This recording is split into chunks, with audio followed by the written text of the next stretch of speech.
Hi student, मैं विकास कुमार स्वागत करता हूं आप लोगों का विकास मैथमेटिक्स पर। आज मैं आप लोगों को क्लास 10 के पहला चैप्टर का वास्तविक संख्या के बारे में पढ़ाने वाला हूं। चलिए तो शुरुआत करते हैं।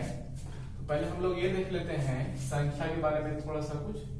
देखिए विद्यार्थी, संख्या का आविष्कार जो कोई हुआ है तो अपना देश भारत में हुआ है। ठीक है, संख्याओं का आविष्कार कहाँ हुआ है? भारत में हुआ है।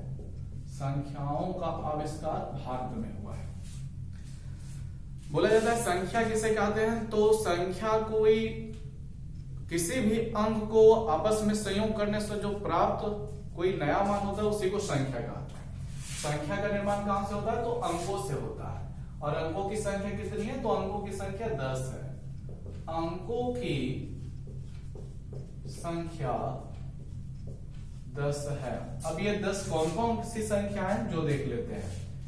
0, 1, 2, 3, 4, 5, 6, 7, 8, 9, ये सभी 10 अंक जो हुए इन्हीं सबसे मिल करके संख्याओं का निर्माण होता है। चलिए हम आगे देखते हैं संख्याएं कितनी प्रकार की होती है। तो विद्यार्थियों, संख्याएं तो बहुत प्रकार की होती है। उनमें से कौन कौन से मुख्य हैं जो देख लेते हैं। देखते हैं संख्याएं निम्नलिखित प्रकार की होती है। निम्नलिखित प्रकार की होती है।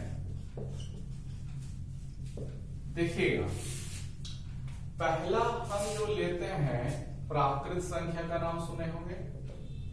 प्राकृत संख्या, इंग्लिश में इसे नेचुरल नंबर बोला जाता है। Natural number. दूसरा संख्या जो हो गया पूर्ण संख्या। पूर्ण संख्या जिसे इंग्लिश में होल नंबर बोला जाता है। Whole number. तीसरी प्रकार की जो संख्या लेते हैं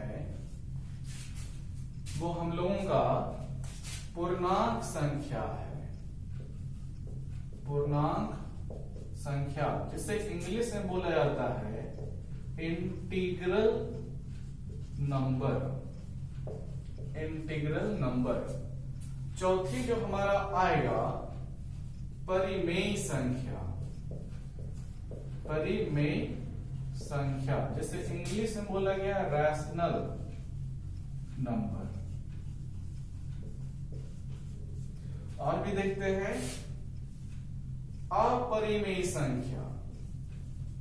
अपरिमेय संख्या जैसे इंग्लिश में बोला गया है इरेशनल नंबर।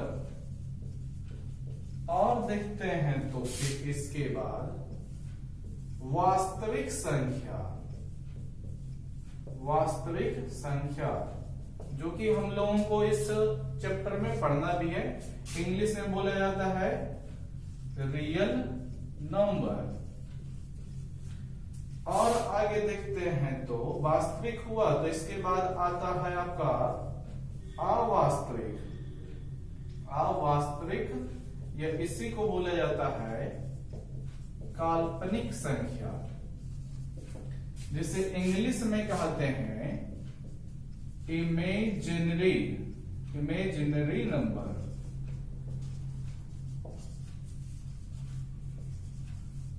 ठीक है विद्यार्थियों, अभी ये संख्याओं का प्रकार समाप्त नहीं हुआ है। और भी कई प्रकार की संख्याएं होती हैं जिसको हम लोग पूरा देखेंगे। देखिए, इसके बाद आते हैं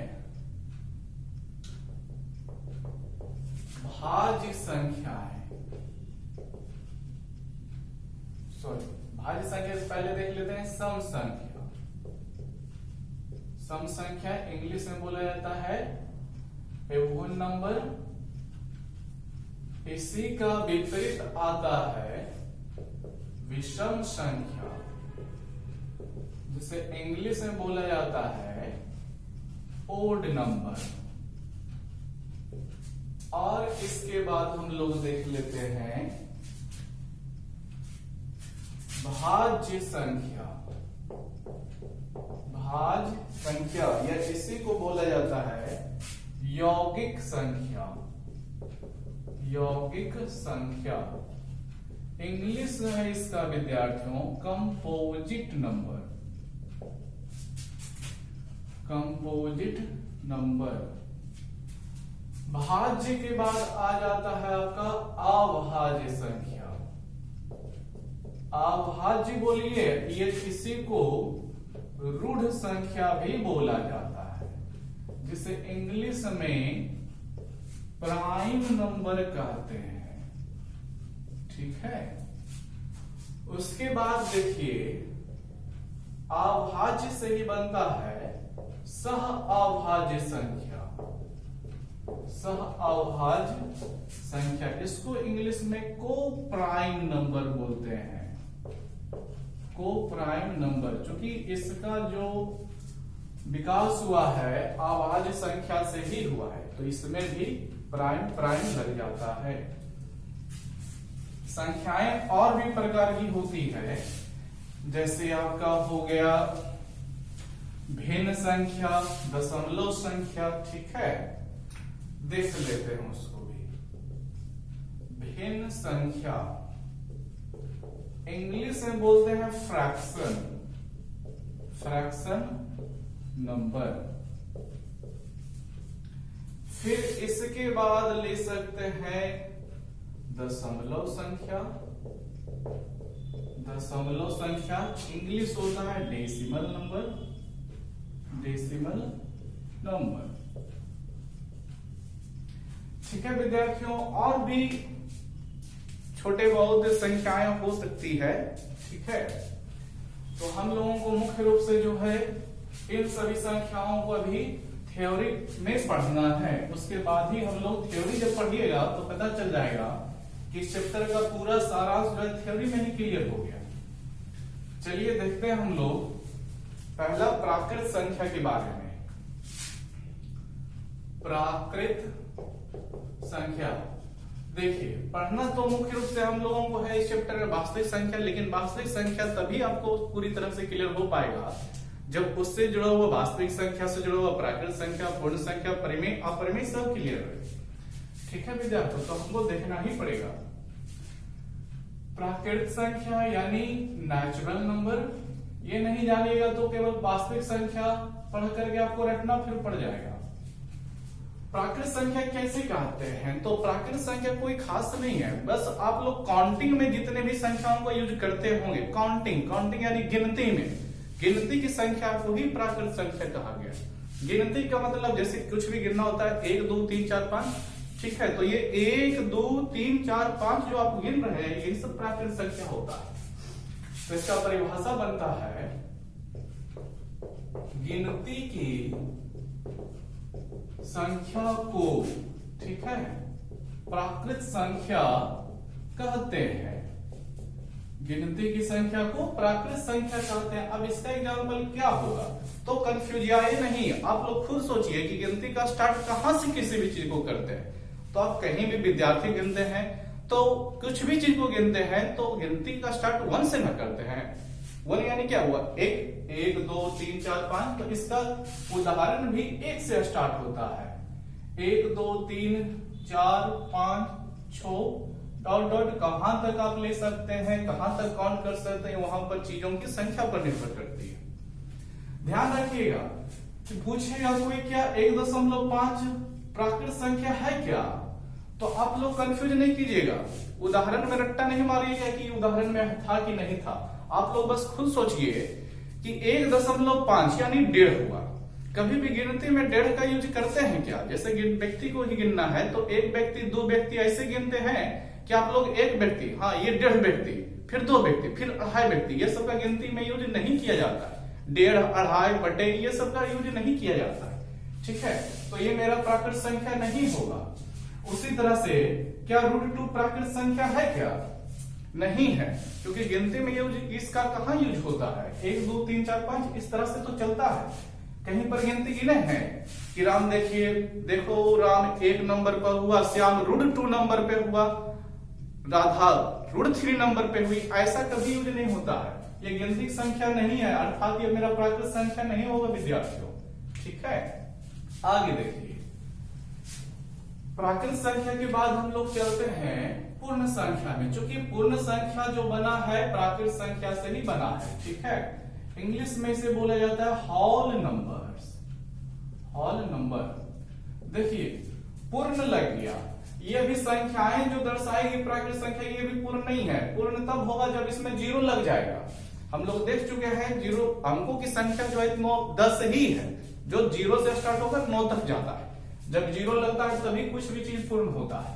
ठीक है, तो बस इसमें कुछ खास नहीं है, लिखा जाता है शून्य सहित प्राकृत संख्या को, शून्य सहित प्राकृत संख्या को, शून्य सहित प्राकृत संख्या को पूर्ण संख्या कहते हैं। शून्य सहित प्राकृत संख्या को पूर्ण संख्या कहते हैं। या दूसरा परिभाषा इसका यह आता है विद्यार्थियों कि जब प्राकृत संख्या के समूह में शून्य लगा दिया जाता है तो उसे पूर्ण संख्या कहते हैं। ठीक है, अब इसका उदाहरण क्या होगा, तो वही ना होगा जो प्राकृत संख्या का उदाहरण है, लेकिन उसमें शून्य लगा कर लिखिएगा।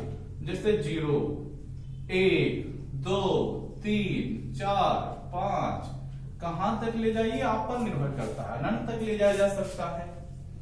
ठीक है विद्यार्थियों, अब ये देखिए इन दोनों से भी बहुत बढ़िया पॉइंट निकलता है। पूछा जाता है एग्जाम में, कई बार क्वेश्चन आ चुका है, खास करके बिहार बोर्ड के एग्जाम में या फिर कंपटीशन में कहीं भी होता है प्रतियोगिता वगैरह, तो वहां पर कौन सी ऐसी संख्या है जो पूर्ण संख्या तो है लेकिन प्राकृत संख्या नहीं है। तो क्या आंसर आएगा विद्यार्थियों, शून्य। शून्य देखिएगा, जो भी उदाहरण आपका प्राकृत संख्या में है वो सभी के सभी आपको पूर्ण संख्या में भी दिखेगा, लेकिन शून्य जो है पूर्ण में है, प्राकृत में दिखता है भला क्या, शून्य नहीं दिखता होगा। तो यहां से पॉइंट याद रखिएगा कि शून्य अर्थात जीरो जो हुआ, ठीक है, शून्य अर्थात जीरो एकमात्र पूर्ण संख्या है, एकमात्र पूर्ण संख्या है। ठीक है, पूर्ण संख्या है जो प्राकृत संख्या नहीं है। ठीक है, ध्यान रखिएगा, शून्य को छोड़ करके सभी जितने भी पूर्ण संख्या होंगे सब प्राकृत होंगे। ठीक है, तो लिखा जाएगा शून्य को छोड़कर, ठीक है, शून्य को छोड़कर सभी पूर्ण संख्या प्राकृत संख्या होती है, प्राकृत संख्या होती है। ध्यान रखिएगा, ये पॉइंट है। और देखिए इससे एक बहुत ही अच्छा और पॉइंट निकलता है, कथन आता है सत्य असत्य वाला में। ठीक है, तो वहां पर लिखा जाता है निम्नलिखित में से कौन सा सत्य असत्य है, आपको मिल जाएगा ऑप्शन नंबर ए लिखा हुआ, सभी प्राकृत संख्या पूर्ण संख्या होती है लेकिन सभी पूर्ण संख्या प्राकृत संख्या नहीं होती है। तो ऐसा लिखा हुआ मिल जाए तो सही है, लेकिन ये मिल जाएगा कि सभी पूर्ण संख्या प्राकृत संख्या होती है, तब आपका गलत हो गया। अगर जो लिखता है कि सभी प्राकृत संख्या पूर्ण संख्या होती है तो बिल्कुल सही है। कैसे सही है, क्योंकि आप लोग देख रहे हैं कि प्राकृत संख्या में जितने भी उदाहरण दिए गए हैं सब का सब आपको पूर्ण संख्या के उदाहरण में मिल जाता है। ठीक है विद्यार्थियों, लेकिन क्या जितने भी पूर्ण संख्या का उदाहरण है सब प्राकृत में मिलता है क्या, बोलिएगा नहीं। क्यों, इस जीरो के कारण। ठीक है, इस जीरो के कारण सभी पूर्ण संख्या प्राकृत संख्या नहीं हो सकती है। तो यहां से बड़ा ही फेमस पॉइंट बनता है, बहुत ही बढ़िया है, सभी प्राकृत संख्या। ठीक है विद्यार्थी, सभी प्राकृत संख्या जो है, सभी प्राकृत संख्या पूर्ण संख्या होती है। ठीक है, लेकिन ये जो लेकिन लगा समझिएगा, लेकिन सभी पूर्ण संख्या, ठीक है, सभी पूर्ण संख्या प्राकृत संख्या नहीं होती है, प्राकृत संख्या नहीं होती है। ठीक है, ध्यान रखिएगा इस पॉइंट को, बड़ा ही बढ़िया पॉइंट है, सत्य सत्य वाला में बिहार बोर्ड के एग्जाम में कई बार पूछ लिया गया है। तो आशा करते हैं कि प्राकृत संख्या और पूर्ण संख्या के बारे में बहुत सारे कंफ्यूजन दूर हो गए होंगे। ठीक है, चलिए आगे बढ़ते हैं। आगे हम लोग देखते हैं पूर्णांक संख्या किसे कहते हैं। ठीक है, पूर्णांक संख्या किसे कहते हैं, पूर्णांक संख्या के बारे में हम लोग देखेंगे। पूर्णांक संख्या जिसको इंग्लिश में बोला गया है इंटीग्रल। ठीक है, इंटीग्रल नंबर। देखिए पूर्णांक संख्या, देखिए नाम को ध्यान से देखिए, पूर्णांक, क्या पूर्ण के जैसा सुनाई में नहीं पड़ रहा है? नहीं लग रहा है कि पूर्ण से ही पूर्णांक बना है? लग रहा होगा आप लोगों को। तो सही बात यही भी है कि जितने भी पूर्ण संख्या का उदाहरण दिया गया है सबका सब पूर्णांक संख्या है। लेकिन थोड़ा सा अलग ये हो जाता है कि आप लोग देखे होंगे पूर्ण संख्या में कोई भी संख्या माइनस अर्थात ऋणात्मक में नहीं था। ठीक है, माइनस जैसे 2 था तो प्लस 2 था, ये केवल 2 था यानी प्लस छुपा हुआ था, माइनस उसमें नहीं था। लेकिन अब थोड़ा सा पूर्णांक में यही थोड़ा सा गड़बड़ हो जाता है कि पूर्ण संख्या तो रहेगा ही रहेगा, उसमें माइनस वाला भी आएगा। ठीक है, ध्यान से देखिएगा। तो लिखा जाता है ऋणात्मक संख्या सहित सभी पूर्ण संख्या को, ठीक है, पूर्ण संख्या को पूर्णांक संख्या कहते हैं। पूर्णांक संख्या कहते हैं। कंफ्यूज नहीं होइए, उदाहरण हम तो पूर्ण संख्या का ही लेंगे, लेकिन ऋणात्मक का भी लेंगे और धनात्मक का भी लेंगे। ऋणात्मक संख्या तथा यहां पर जोड़ा जा सकता है ऋणात्मक संख्या तथा धनात्मक संख्या। ठीक है, ऋणात्मक संख्या तथा धनात्मक संख्या सहित, यहां पर एडजस्ट कर लीजिएगा, ऋणात्मक संख्या तथा धनात्मक संख्या सहित सभी पूर्ण संख्या को पूर्णांक संख्या कहते हैं। अब इसका उदाहरण क्या आएगा विद्यार्थियों, देखिए जैसे हो गया -3, -2, -1, 0। ठीक है, 0 भी आएगा क्योंकि ये पूर्ण संख्या में होता है। फिर अगर प्लस आप जितना ले जा सकते हैं, 1 हो गया, 2 हो गया, 3 हो गया, 4 हो गया। देखिए इसके पहले हम कुछ चिन्ह नहीं लगा रहे हैं, इसका मतलब आप लोग जानते होंगे कि ये सब चीज प्लस में होता है। 4, 5, 6, 7 अनंत तक ले जा सकते हैं। क्या ये -3 से स्टार्ट होगा? जरूरी नहीं है, आप इसको जितना भी बोल सकते हैं सब आएगा। ठीक है, तो ऐसी ही संख्याएं पूर्णांक संख्याएं होती है। ठीक है विद्यार्थियों, तो आज का हम बस ये वीडियो इंट्रो के लिए है, इतना पे ही रोकते हैं। आशा करते हैं बहुत सारे कंफ्यूजन यहाँ पर, बहुत सारे डॉट्स क्लियर हुए होंगे। और अगर जो वीडियो अच्छा लगता है आपको तो लाइक और सब्सक्राइब जरूर करें और अपने दोस्तों के बीच शेयर कीजिए। वीडियो देखने के लिए धन्यवाद।